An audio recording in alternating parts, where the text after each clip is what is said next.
centipede multiplies and divides. Welcome to Attic Raiders Retro Reviews, where today we're going back to the 80s where neon was normal, arcades were awesome, coin-ops were king, and Centipede was spectacular. The board game of Centipede was released by Milton Bradley in 1984 and is a two-player game for ages 7 to 14.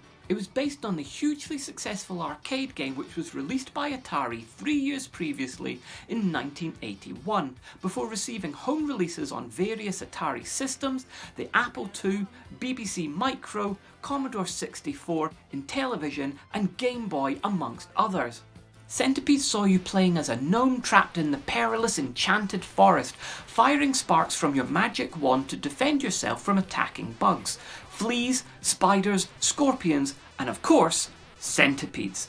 It was one of the top 4 highest grossing arcade games of 1982 in the US and was one of the first arcade games to have a significant female player base, having been specifically designed to appeal to female players. It was also one of the most significant games to use trackball technology rather than a joystick. I was fortunate enough to get to play Centipede in its original form at the Game On exhibition in Edinburgh last month, and it's highly energetic and extremely addictive. Milton Bradley wanted in on the action, and it released Centipede as part of their run of arcade to board game conversions, which included such hits as Pac-Man, Donkey Kong, Berserk and Zaxxon.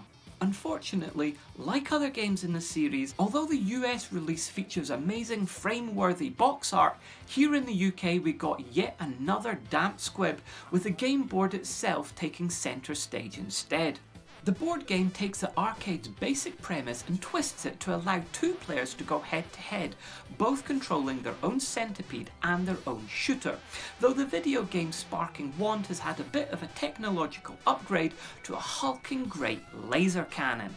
Deadly centipedes still track back and forth from top to bottom, advancing when they hit mushrooms, body segments can still be blasted, and spiders and scorpions can still mess with mushrooms, but everything has obviously had to have a little bit of a tweak to fit the new format. So, is the board game a worthy spin-off from its 8-bit smash hit successor, or should it go back under the rock it crawled out from? Let's take a closer look and find out. The game comes with 20 plug-in mushrooms, but they don't really look very much like mushrooms at all actually. It would be much nicer if the sticker on the top was at least your stereotypical red with white spots on it. There's 1 plastic scorpion pawn and 1 plastic spider pawn, 10 cardboard poisonous mushroom tokens, 2 plastic laser guns. There's 2 plastic centipedes which are made from 6 segmented body pieces so that they can move around and flex and be flipped over to show the other side. There's a cardboard and plastic spinner which features the centipede, the laser gun, the spider, the scorpion and this question mark, which means that you can choose any of the above. And we have a half-fold game board which, as you can see, has got lots of holes in it so that when you open it up you're going to be able to put those push-up mushrooms through those holes in order to make the board a little bit more three-dimensional. And as you can see, although some of the artwork is the correct way up, the other side of the board, the artwork is upside down so that the 2 players facing each other will have artwork facing towards them. So to set up, we're going to take our 20 mushroom pieces, push them through from the back of the board, and that's going to give us a nice 3-dimensional raised surface here. We're going to take our 2 laser guns, place one either end of the board so that this little lip is against the edge of the board so it can slide back and forward easily like this, and it's going to start off facing this row of 6 mushrooms. The scorpion sits ready in the scorpion's hollow, and the spider token sits in the spider's den. The purple centipede goes to its starting corner, and the orange centipede goes to its starting corner, both with the label sides of each segment pointing upwards. The object of the game then is to be the first person to get your centipede across the board and into your opponent's home base, and whoever does that wins. Players are going to take it in turns, so first of all we're going to spin the spinner to see what we land on. If you land on the laser gun, then you're going to move your laser gun anywhere along your firing line here to where you want to shoot. You're not going to be able to shoot anything on or past these red lines on the corners. You're firing in a straight line, so you can't shoot past any solid obstacles which are in your way, but you can shoot down clear paths to get to your target. If you shoot your opponent's centipede, then you're going to flip that section over to show that it's been stunned. And at the same time, you can unstun one of your previously stunned pieces. If you shoot a poison mushroom, then you're going to remove it from the board. If you shoot a spider, put it back into the spider's den. And if you shoot a scorpion, remove it to its hollow. If you spin the centipede, then you can move your centipede forward one section for each section that you've still got alive. So if you've got all 6 sections still alive, you can move it forward 1, 2, 3, 4, 5, 6 spaces. If, however, your centipede's head section is not live, then you can't move your centipede at all. However, what you can do is flip the head back round to being alive, but that's your turn over and you can't move until you subsequently spin the centipede again. If you spin the scorpion or the spider, then you can use either the spider or the scorpion, but not both. If you decide to use the scorpion, then you can take a poisonous mushroom token and place it onto any of the white circle spaces, with the scorpion sitting on top of it. Next time the scorpion is removed back to its hollow, or it's moved to place another mushroom, then the mushroom is left behind.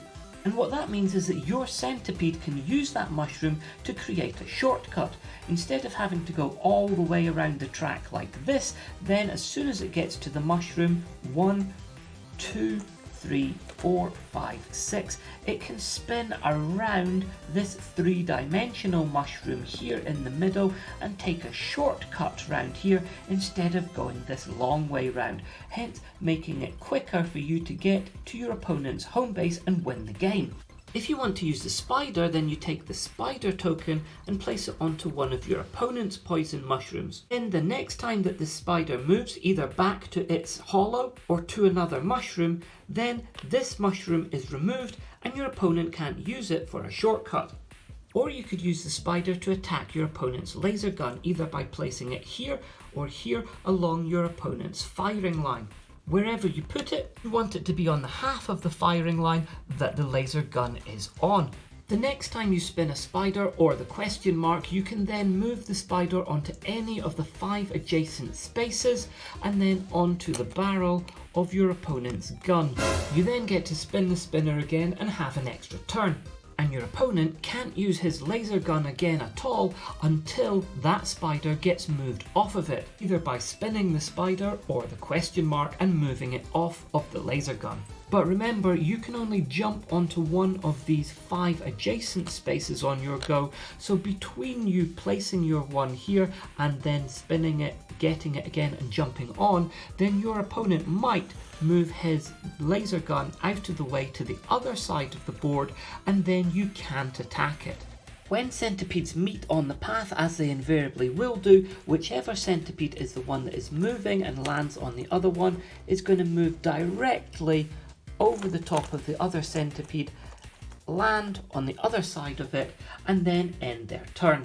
If only part of your opponent is in the way because they're moving around a plug-in mushroom, then your centipede just goes over the part that's in your way and then ends there. You don't need to get there by exact count, but the first player to get all 6 segments of their centipede into their player's starting position is the winner. A lot of ports of popular franchises from TV, movies and computer games over to board games tended to be just cheap cash grabs, with a lot of pieces of cardboard but not very much thought behind them. Centipede is not one of those though. Milton Bradley seems to have put a lot of thought into getting this just right. The components and the actions from the original arcade game are all here in this board game version.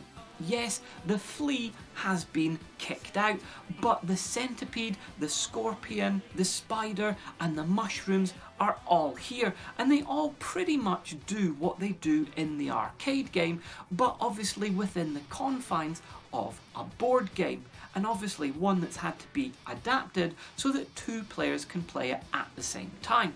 And it's not just a flat board.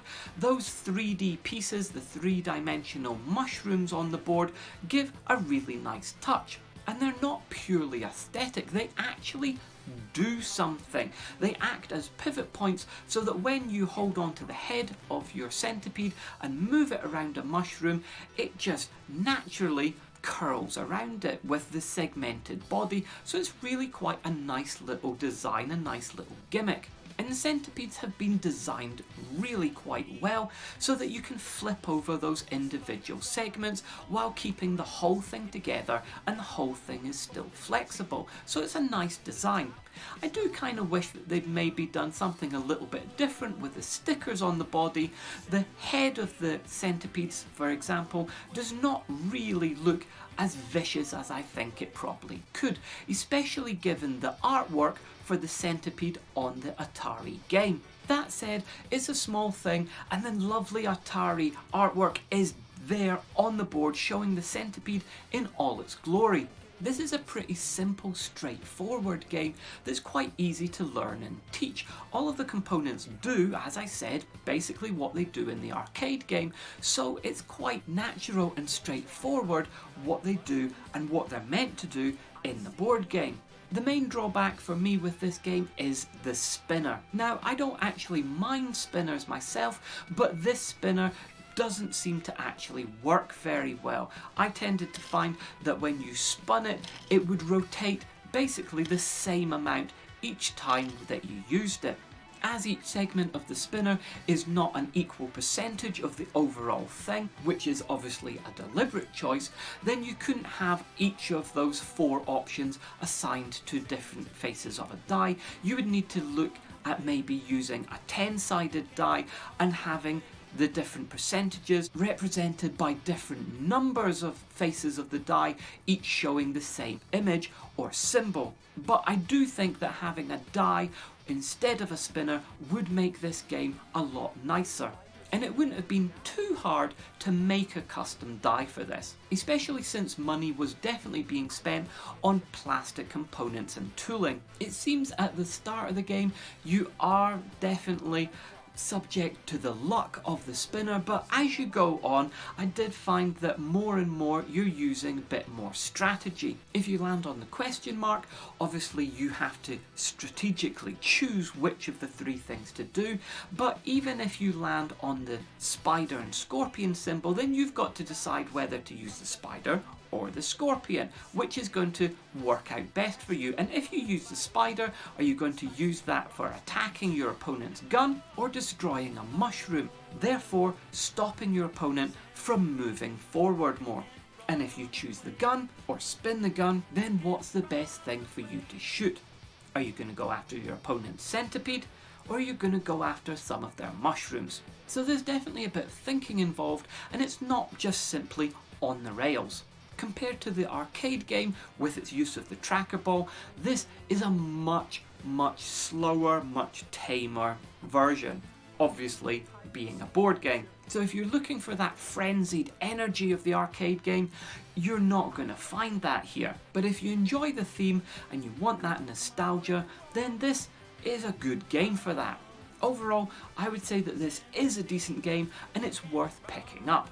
That said, I would prefer playing the arcade version rather than the board game. And if you manage to have an option to play the arcade game with the original trackball, I would highly recommend it. Well, I hope you've enjoyed what you've seen here today. If you have, please remember to like, comment and subscribe, and we'll be back with more vintage board games next time on Attic Raiders Retro Reviews.